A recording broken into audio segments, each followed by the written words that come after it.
So syempre gusto rin ako isa-isahon katong mga syempre lagyo gyud kaayo nga lagyo kayong lugar niya ni adto gyud diri sa isahon ako sila ba i-welcome nako ang mga taga Cebu, sila Clarissa og iyang partner, si James bro, si Sawadi, si Chris Nick.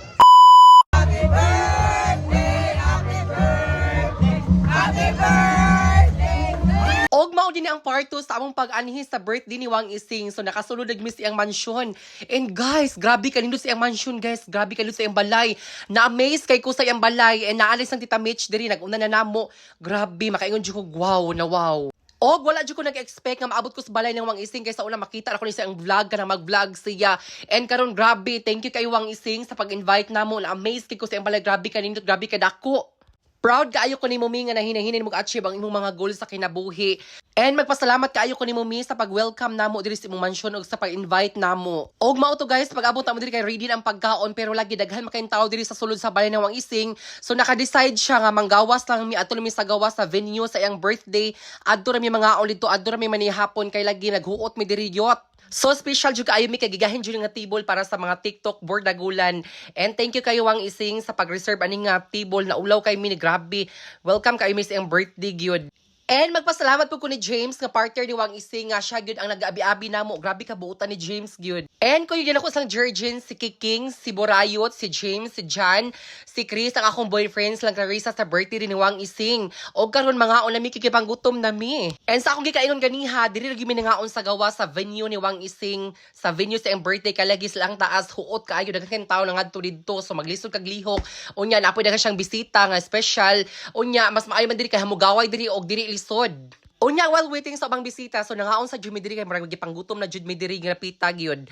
Unya nagsugod na sad ang program. Og ato sang kantahan si Wang Ising og happy birthday.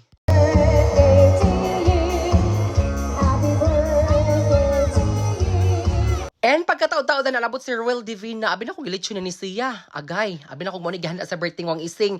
So lipay ka ko nga na-meet na ako si Ruel Divina. First time na ako nakita siya sa personal. Grabe ko ni ka-idol guys. And finally na-meet na gina ko si Ruel Divina. And of course, Tata Daim. So kagwapang Tata Daim, medyo buhubog na naiyot, nakatagay na pero gwapa ra gihapon, mo diba? And sa last part, naghatag si Wang Ising sa iyang birthday wish og sa iyang mga na-achieve sa kinabuhi. Sa Ginoo ako pag-ampo pa na wala di ko nag-surrender nga magbaning kamot basig sa una pa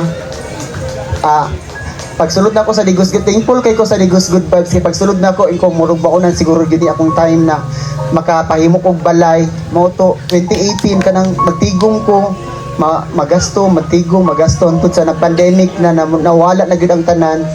So pagka bangon sa pandemic nakatigom na pug ko imbis magpabalay ko.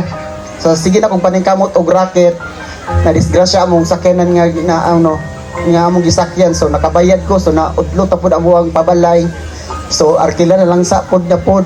Tapos pagka next year list ready na unta kay nakapalitan ni yuta dito dapit ibis magpabalay nami no hospital na pud ako ang pagumangpon for 2 months sa hospital. So anang grabe ang struggle. So karon tahiming jud gaayo kay abi ko kanang di naman siguro ko paboran sa Ginoo nakaingon ko na ba pero di ko nawadag paglaom sira kog ampo sa Ginoo nga unta Lord kanang i-guide lang ko always ako na yung magmaning kamot sa akong himuon ako na yung maning kamot tagay lang kog maayong panglawas Lord paningkamutan ako na mabuo jud akong pangarap. Daghang kay salamat sa ko ang pamilya sa akong mga kaagi sa unang nga kapoblema.